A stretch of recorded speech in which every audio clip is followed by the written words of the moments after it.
Hello students, welcome back in goodwill Educare. क्या हाल चाल है बच्चे? कैसे हैं आप लोग? कैसे चल रहा है आप लोग का पढ़ाई लिखाई? अच्छा चल रहा है?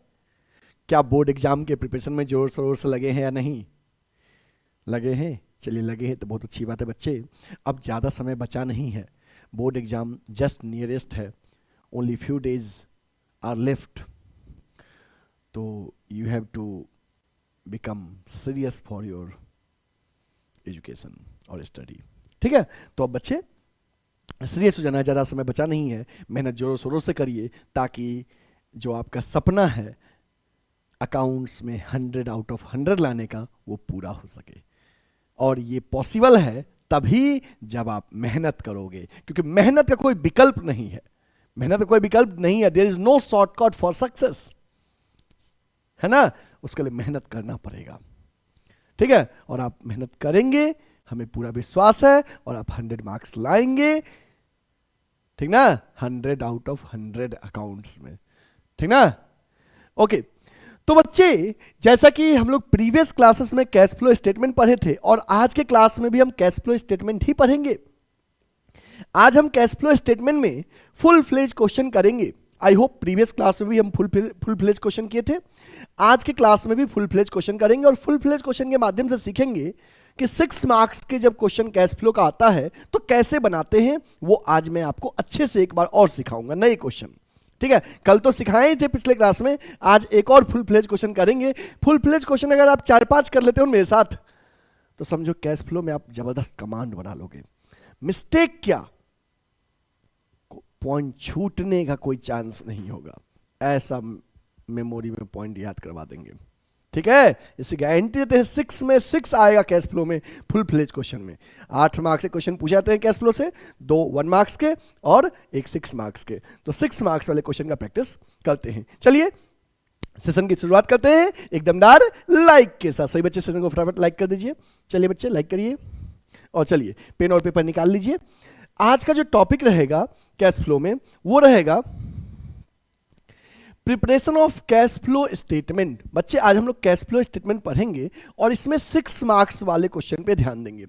आज के जो क्वेश्चन में जो हमारा टॉपिक रहेगा वो रहेगा treatment of propose dividend. Propose dividend का क्या ट्रीटमेंट करेंगे, प्रपोज डिविडेंड का ट्रीटमेंट। तो सुनिए, जब क्वेश्चन के एडिशनल इंफॉर्मेशन में नीचे जो बैलेंस शीट के नीचे आपको क्वेश्चन में प्रपोज डिविडेंड दिखेगा 2 इयर्स का, करंट ईयर का as well as previous year का। तो क्या काम करना है प्रपोज डिविडेंड का, दोनों का बताते हैं। जैसे कैश फ्लो में जो प्रपोज डिविडेंड का ट्रीटमेंट होता है वो प्रीवियस ईयर के प्रपोज डिविडेंड का होता है। किस डिविडेंड का? प्रपोज डिविडेंड कौन सा?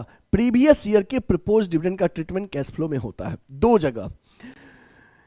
फाइनेंसिंग एक्टिविटी जब आप बनाओगे तो फाइनेंसिंग एक्टिविटीज में प्रपोज डिविडेंड जो प्रीवियस ईयर का हुआ है, मतलब प्रीवियस ईयर का जो प्रपोज डिविडेंड है उसका पेमेंट इस साल हुआ है, उससे कैश का आउटफ्लो हुआ है, नेगेटिव आइटम जब फाइनेंसिंग बनाएंगे। और जब ऑपरेटिंग बनाएंगे तो उस समय जो प्रीवियस ईयर का प्रपोज डिविडेंड है that is added in net profit before tax. While you will calculate net profit before tax you will add the propose dividend of previous year, ठीक है। फिर propose dividend of current year, current year के propose dividend का क्या काम करेंगे? तो no effect of in cash flow statement, it will be approved in AGM of next year. बच्चे जो करंट ईयर का प्रपोज डिविडेंड है इसको अप्रूव हम लोग नेक्स्ट ईयर करेंगे, तो इसलिए उसका कोई ट्रीटमेंट नहीं होगा, ठीक है। ये रहा। इसके साथ ही हम आपको प्रोविजन फॉर टैक्स का भी ट्रीटमेंट बता देते हैं। प्रोविजन फॉर टैक्स एक प्रीवियस ईयर का और एक करंट ईयर का। तो बच्चे जो प्रीवियस ईयर का प्रोविजन फॉर टैक्स है ये ऑपरेटिंग में लास्ट में माइनस कर दीजिएगा, और जो करंट ईयर का है ये ऑपरेटिंग में नेट प्रॉफिट बिफोर टैक्स के कैलकुलेशन के वक्त इसको प्लस कर दीजिएगा, ठीक है। Provision for tax previous year का ऑपरेटिंग में लास्ट में कैश फ्लो फ्रॉम ऑपरेशन से माइनस करिएगा, और करंट ईयर का ऑपरेटिंग में नेट प्रॉफिट बिफोर टैक्स में प्लस कर दीजिएगा, ठीक है। ये आपको ध्यान देना होगा। तो आपको मैंने दो चीज सिखा दिया, एक प्रपोज डिविडेंड का ट्रीटमेंट और एक प्रोविजन फॉर टैक्स का। प्रपोज डिविडेंड का क्या बताया? प्रपोज डिविडेंड के बारे में मैंने बताया कि प्रपोज डिविडेंड में 2 साल का प्रपोज डिविडेंड दिया होगा, क्वेश्चन में लास्ट में दिया होगा नोट्स टू अकाउंट्स के नीचे एडिशनल इंफॉर्मेशन में, तो उसमें से करेंट ईयर के प्रपोज डिविडेंड का कोई काम नहीं है कैश फ्लो में। किसका? करेंट ईयर का। तो किस प्रपोज डिविडेंड का वर्क है? जो प्रीवियस ईयर का है। तो कहोगे सर क्या वर्क है? एक तो नेट प्रॉफिट बिफोर टैक्स जब निकालेंगे ऑपरेटिंग में तो उसमें प्लस करेंगे, और फाइनेंसिंग में कैश का आउटफ्लो होगा प्रीवियस ईयर के प्रपोज डिविडेंड से। और प्रोविजन फॉर टैक्स का क्या ट्रीटमेंट होगा? तो प्रोविजन फॉर टैक्स जब 2 साल का दिया हो तो प्रीवियस ईयर का प्रपोज जो प्रोविजन फॉर टैक्स है वो ऑपरेटिंग में लास्ट माइनस करिएगा, और करंट ईयर वाला नेट प्रॉफिट बिफोर टैक्स में प्लस करिएगा। ठीक है, चलिए इसको नोट कर लीजिए, तो नोट कर लीजिए। डन? ओके। देखो बच्चे, अब आपके सामने एक क्वेश्चन है। क्वेश्चन क्या कह रहा है? From the following balances, from the following balance sheet for 2 years you are required to prepare cash flow statement. आपको एक कैश फ्लो स्टेटमेंट बनाना होता है, तो आपको पता होता है कैश फ्लो स्टेटमेंट में हमें एक बैलेंस शीट दिया है और बैलेंस शीट के नीचे कुछ एडिशनल इंफॉर्मेशन दिया है, इस जो कि आपको नोट्स में क्या क्या दिया है, लॉन्ग टर्म बोरोइंग के रिगार्डिंग दिया है, शॉर्ट टर्म बोरोइंग दिया है, प्रॉपर्टी प्लांट एंड इक्विपमेंट दिया है, एक्यूमुलेटेड डेप्रिसिएशन भी है, और एडिशनल में कंटिंजेंट लायबिलिटी जो प्रपोज्ड डिविडेंड दिया है, और लोन कब रीपे किए ये दिया है।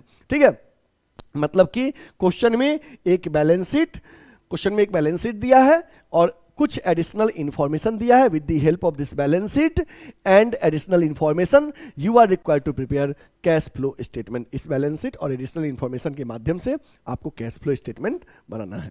ठीक है, चलिए हम आपको कैश फ्लो स्टेटमेंट बनाना सिखाते हैं। एक फुल फ्लेज पेज में फॉर्मेट ड्रॉ करिए। ठीक है, कैश फ्लो स्टेटमेंट का लिखिए, कैश फ्लो स्टेटमेंट।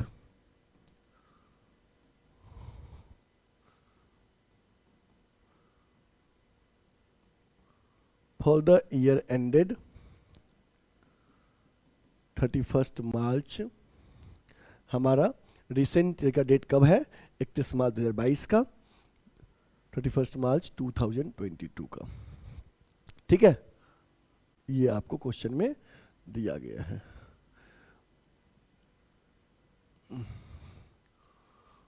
हाँ, पर्टिकुलर्स, डिटेल्स,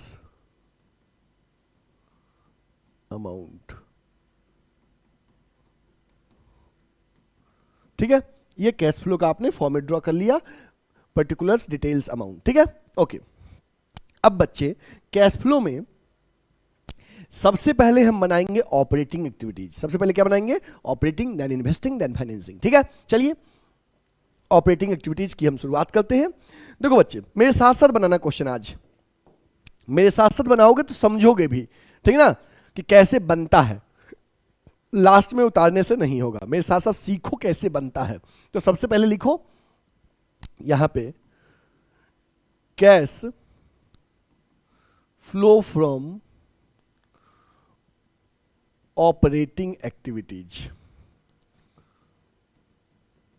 ठीक है, ऑपरेटिंग का पहला आइटम क्या होता है बच्चे? Net profit before tax. लिखिए, नेट प्रॉफिट बिफोर टैक्स। अब इस नेट प्रॉफिट बिफोर टैक्स के लिए कहां कहां जाना है ये आपको मैं सिखाता हूं। मैक्सिमम पॉइंट्स मैं बता दूंगा अभी, जिन पॉइंट्स को आप ध्यान में हमेशा रखना। जरूरी नहीं कि वो सारे पॉइंट जो मैं बताऊंगा वो इस क्वेश्चन में दिया ही हो, बट हम आपको मैक्सिमम पॉसिबल पॉइंट्स बताएंगे जो नेट प्रॉफिट बिफोर टैक्स में आता है। ठीक है, देखो बच्चे, जब हम net profit before tax calculate करेंगे तो सबसे पहले हम जाएंगे क्वेश्चन के रिजर्व एंड सरप्लस में। कहां जाएंगे? रिजर्व एंड सरप्लस में। ठीक है, ओके।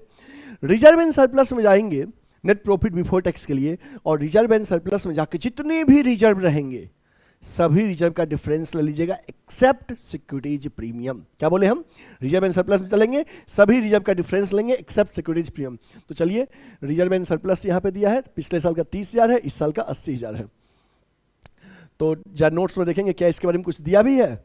नोट्स में रिजर्व एंड सरप्लस के बारे में कोई जानकारी नहीं है, तो जब जानकारी नहीं है तो इसी का डिफरेंस ले लीजिए, रिजर्व एंड सरप्लस का 50,000, मतलब 30 और 80 का डिफरेंस 50,000। चलिए कहीं पे हम लिखते हैं वर्किंग नोट का, यहाँ पे लिखिए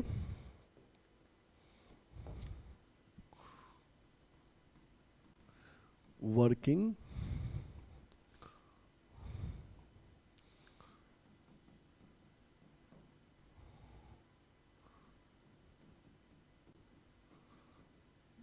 calculation of net profit before tax.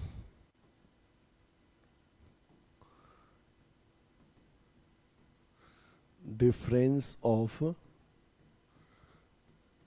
Reserve and surplus, reserve and surplus का डिफरेंस लेंगे सभी रिजर्व का एक्सेप्ट सिक्योरिटीज पीएम। तो सिक्योरिटीज पीएम दिया ही नहीं है, ना ही डिटेल में दिया है क्या क्या है, तो रिजर्व एंड सरप्लस का डिफरेंस ले लिए। 30 से 50 पे गए हैं, तो 30 से 30,000 से 80,000 पे गए हैं, मतलब कि 50,000 का प्रॉफिट हुआ है। तो हम लिख देंगे यहाँ पे 50,000।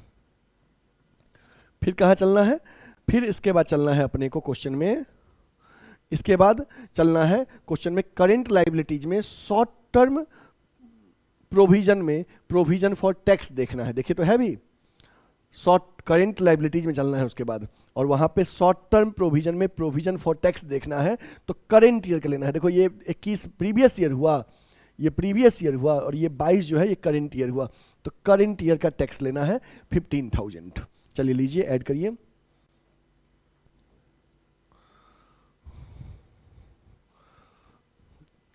ऐड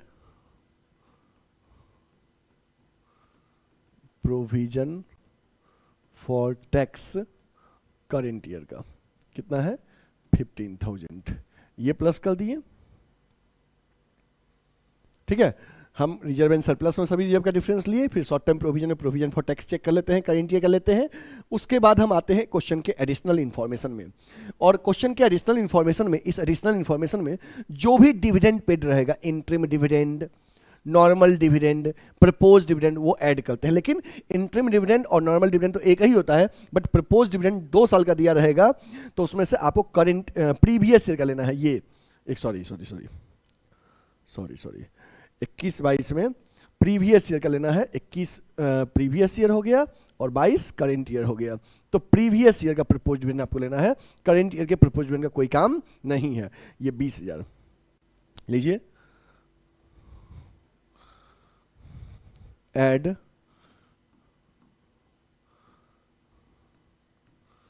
प्रपोज्ड डिविडेंड, याद रखना प्रपोज्ड डिविडेंड प्रीवियस ईयर का, और provision for tax current year का। प्रपोज्ड डिविडेंड कितना था प्रीवियस ईयर का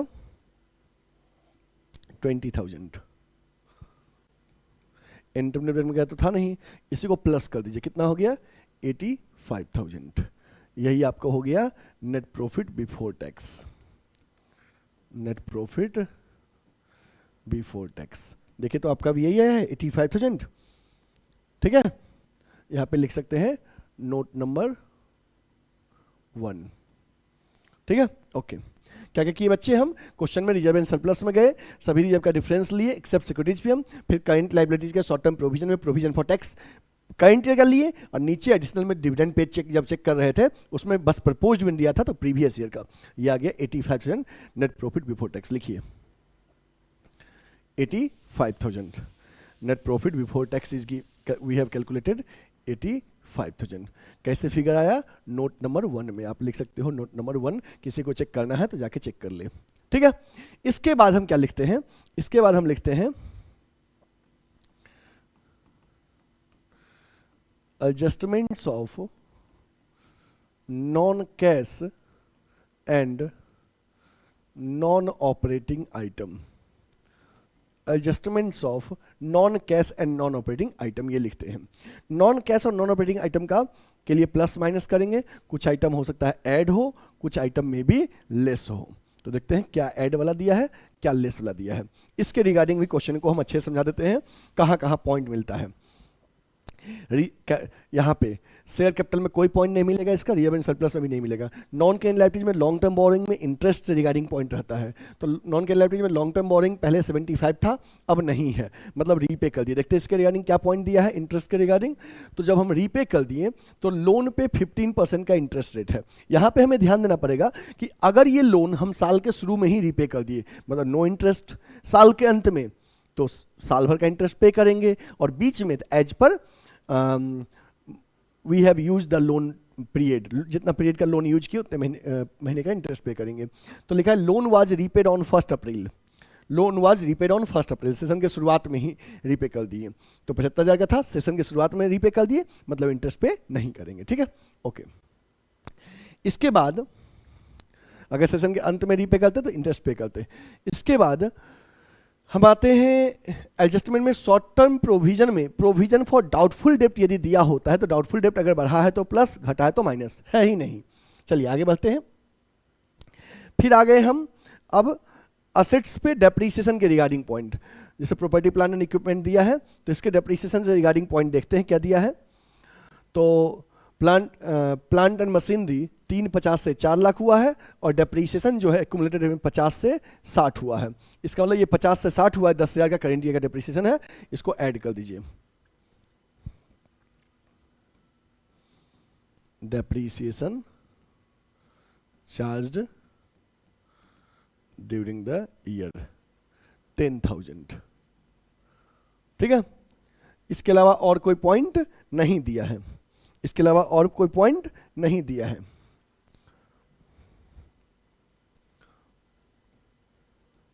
ठीक है, ओके। तो ये लेस वाला कोई आइटम नहीं दिया है।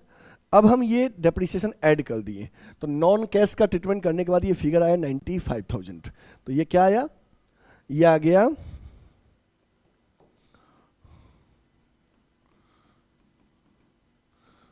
Operating profit before working capital changes.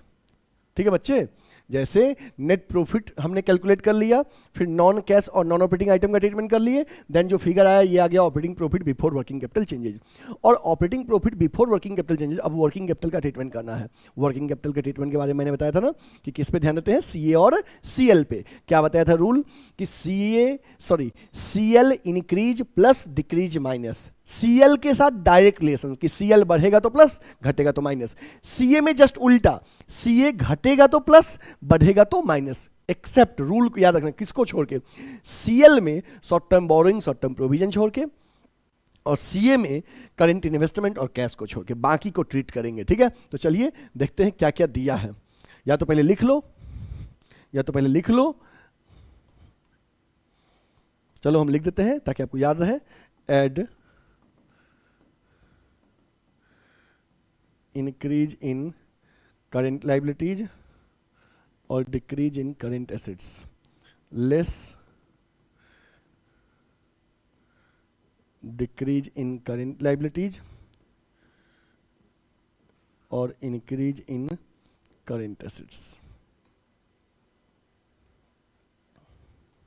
ठीक है, ये लिख दिए कि ऐड करना है increase in current liabilities, decrease in current assets, less में decrease in current liabilities, increase in current assets. अब देखते हैं इसमें क्या क्या दिया है।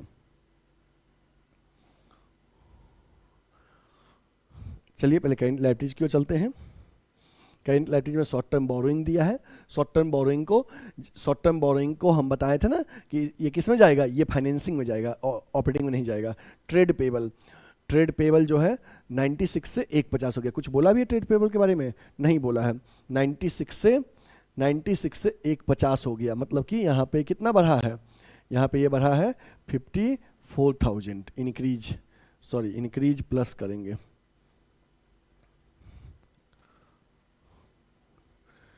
54,000 इंक्रीज किया है। ठीक ना, ट्रेड पेबल। तो इंक्रीज इन करंट लाइबिलिटीज में ट्रेड पेबल कितना बढ़ा है, 54,000 बढ़ा है। ओके, और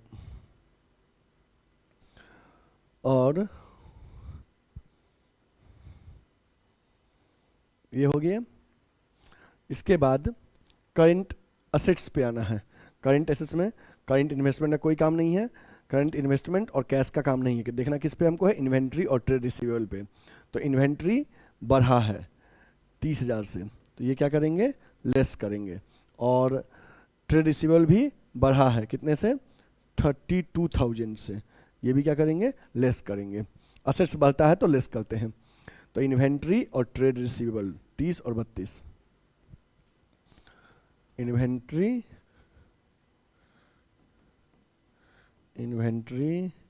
और ट्रेड रिसीवेबल 30,000 और 32,000 से बढ़ा है तो लेस करेंगे। ठीक है, यहाँ पे डिक्रीज इन कैंड एसेट्स कुछ नहीं है और डिक्रीज इन कैंड लायबिलिटीज कुछ नहीं है। ठीक है, अब देखिए इसका ट्रीटमेंट, ये ऐड करने, ये लेस करना है ना, पहले ऐड करने वाला कर लीजिए, 000 5 4 9 9 5 14 1,49,000, ये लेस कितना हो जाएगा, 62,000 लेस हो जाएगा। तो लेस कर कितना आ जाएगा, 000 9 में से 2 गिरा तो 7 और 14 में 6 गिरा तो 8, 87,000। ये क्या आ गया, वर्किंग कैपिटल का काम करने के बाद क्या आ गया बच्चे, वर्किंग कैपिटल काम करने के बाद क्या आ गया, ये आ गया कैश फ्लो फ्रॉम ऑपरेशन। अब हम इसमें से टैक्स पेड क्या करेंगे, माइनस करेंगे। टैक्स पेड देखिए कितना है, टैक्स पेड में कौन सा फिगर लेंगे, प्रीवियस ईयर वाला, provision for tax previous year का, ये 12,000 लेंगे, ये 12,000, ठीक ना, प्रोविजन फॉर टैक्स 12,000। तो वो क्या करिए, लेस करिए, लेस टैक्स पेड, कौन सा ईयर, प्रीवियस ईयर वाला, कितना है 12,000। फिगर क्या आएगा, 000 5 7, पॉजिटिव आया, पॉजिटिव आया, तो इसी को बोल दीजिए net cash flow from operating activities, net cash flow from operating activities 75,000। और निगेटिव आया तो net cash used in operating activity, positive आया तो net cash flow from operating, negative आया तो net cash used in operating activity. ठीक है,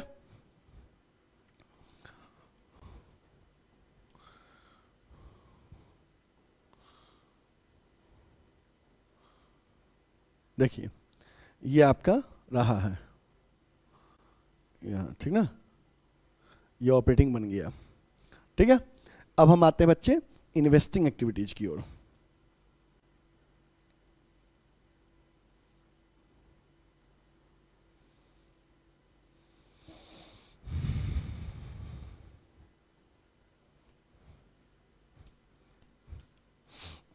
चलिए लिखिए, be cash flow from investing activities. Investing activities में मेरा ध्यान कहाँ जाएगा, नॉन करेंट एसेट्स पे और एडिशनल में उसका रिटर्न पे। तो नॉन करेंट एसेट्स में प्रॉपर्टी प्लांट एंड इक्विपमेंट है, बस प्रॉपर्टी प्लांट एंड इक्विपमेंट है। तो चलिए इसके बारे में देखते हैं। प्रॉपर्टी प्लांट एंड इक्विपमेंट में ये 350 से 4 लाख हुआ है, मतलब कि बढ़ा है तो परचेज की है, और एडिशनल में कुछ तो है ना, रिटर्न नहीं है, तो purchase of plant and machinery 50,000 पैसा गया है।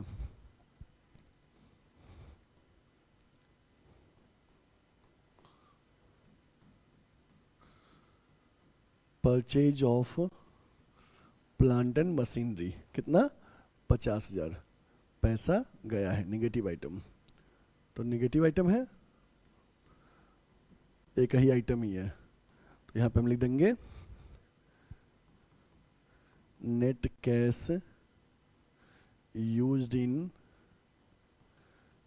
Investing activities. अगर पॉजिटिव रहे तो नेट कैश फ्लो फ्रॉम, और नेगेटिव रहे तो net cash used in investing activities. ठीक है, चलिए फाइनेंसिंग की ओर आते हैं।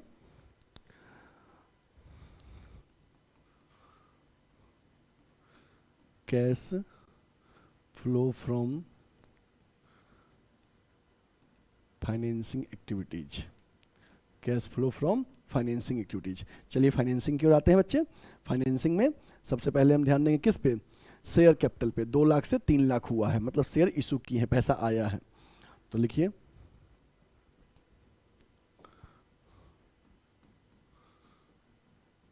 Proceeds from issue of share capital. कितना आया है, 1 लाख रुपया यहाँ पे आया है। इसके बाद नॉन करेंट लायबिलिटीज का रीपेमेंट की है 75,000। लोन था ना, हाँ, तो repayment of long term loans 75,000 पैसा गया है। और उसके बाद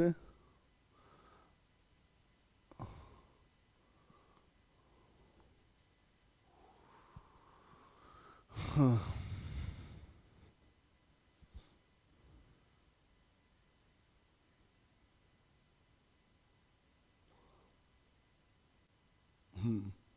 तो रीपेमेंट का लोन गया। शॉर्ट टर्म बोरोइंग बढ़ा है 37, सॉरी घटा है, 37 से 25 हो गया है।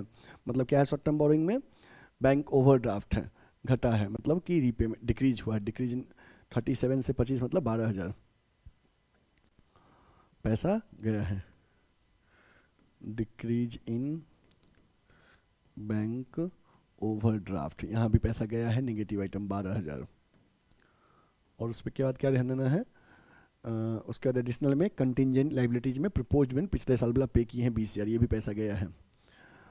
तो प्रपोज्ड डिविडेंड से पैसा गया है प्रीवियस ईयर वाला 20,000। अब आप देखिए तो क्या हुआ है, यहाँ पे आया है कितना, 1 लाख, और गया है कितना, ये 95 और 12, 1,07,000।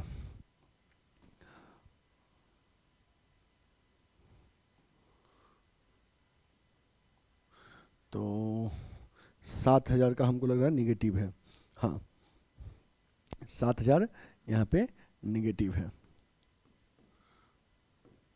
तो यहाँ पे लिख दीजिए net cash used in financing activities, क्योंकि इसमें आया है कम और गया है ज़्यादा, निगेटिव है। Net cash used in financing activities, ठीक है, ओके।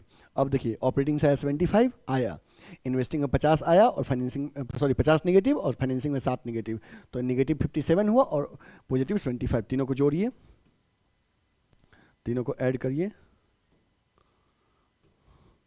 तो ये 57 है, 18,000 पॉजिटिव है, 18,000 तो पॉजिटिव है। तो लिखिए net increase in cash and cash equivalent. इसमें क्या करेंगे, add opening cash and cash equivalent, तो आ जाएगा एंड के बराबर क्लोजिंग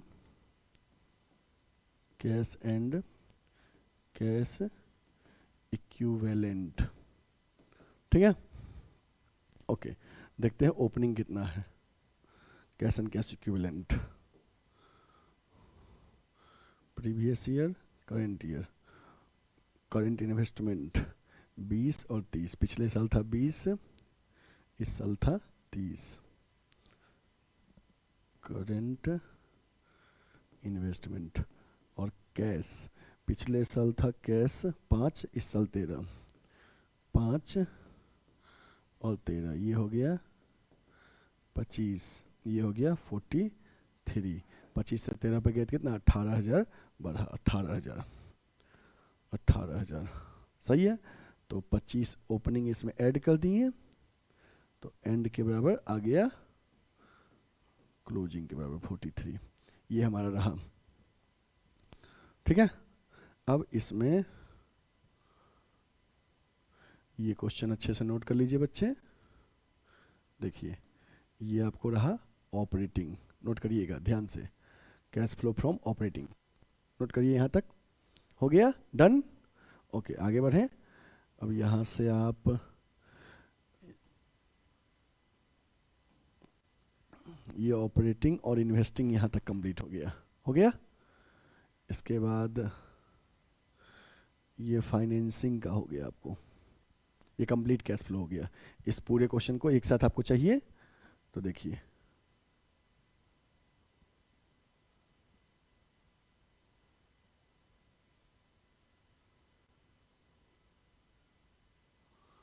ये पूरा क्वेश्चन आपको एक साथ मिल गया स्क्रीन पे, इस तरह से कंप्लीट सॉल्यूशन आएगा, ठीक है। इस तरह से कैश फ्लो का ये कंप्लीट सॉल्यूशन होगा, पूरा क्वेश्चन एक साथ।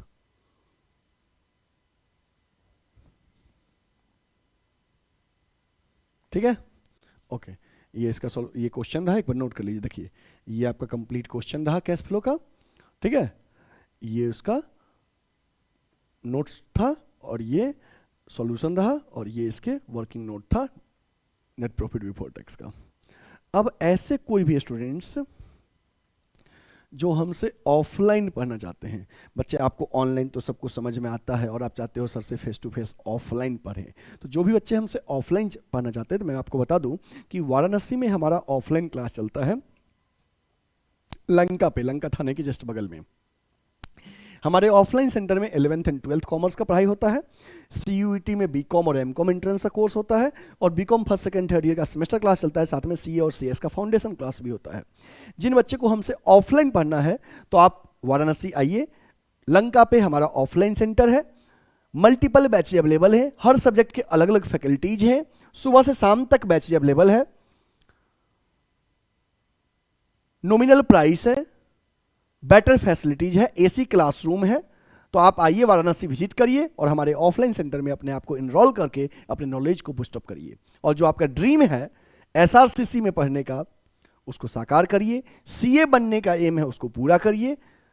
पहला स्टेप उसके लिए होता है गुडविल एडुकेयर। कॉमर्स का फर्स्ट स्टेप आगे बढ़ने के लिए आपको गुडविल एडुकेयर ज्वाइन करेंगे, तभी आप आगे बढ़ पाएंगे, ठीक है। सही मार्गदर्शक के अंदर में रहेंगे तब आपको आगे बढ़ने में सुविधा होगा, ठीक है। बच्चे आप हमसे जुड़ने के लिए स्क्रीन पे आपको नंबर दिया हुआ है, कॉल या व्हाट्सएप कर सकते हैं, ठीक है, और सीधा हमारे ऑफलाइन सेंटर विजिट कर सकते हैं। बच्चे अगर किसी को फ्री लेक्चर चाहिए तो यूट्यूब पे सर्च करिए गुडविल एडुकेयर, यूट्यूब पे गुडविल एडुकेयर चैनल पे प्लेलिस्ट में हमारे 11th 12th के सभी लेक्चर फ्री में अवेलेबल है, आप वहां से विजिट कर सकते हैं और फ्री लेक्चर को एक्सेस कर सकते हैं और देख सकते हैं, अपने नॉलेज को इनहेंस कर सकते हैं। पेड कोर्सेज के लिए बच्चे प्ले स्टोर से गुडविल एडुकेयर का ऐप डाउनलोड करिए, जहां पे फ्री नोट्स भी अवेलेबल हैं, ठीक है, और लाइव क्लास के बैचेज भी अवेलेबल हैं, ठीक है। बाकी हम मिलेंगे विशेष नेक्स्ट क्लास में, तब तक के लिए आप और भी क्वेश्चंस कैश फ्लो के बनाइएगा, आपसे बनेगा, कहीं दिक्कत होगा तो कॉल या व्हाट्सएप करके हमसे पूछ लीजिएगा। जब भी आप कॉल करेंगे मैं आपको हेल्प करूंगा, ठीक है। चाहे आप ऑनलाइन स्टूडेंट्स हो चाहे ऑफलाइन स्टूडेंट हो, हम आपके सपोर्ट के लिए हमेशा अवेलेबल हैं। थैंक यू बच्चे, take care, bye bye. Video को लाइक नहीं किए तो लाइक कर दीजिएगा, चैनल को सब्सक्राइब कर लीजिएगा, और हाँ, कॉमर्स के जितने फ्रेंड्स हैं उन तक ये वीडियो शेयर कर दीजिए, क्योंकि 12th के बाद आपको CUET में भी गुडविल एडुकेयर में ज्वाइन करना है, तभी BHU और SRCC आप पहुंचेंगे। थैंक यू बच्चे, टेक केयर, बाय बाय।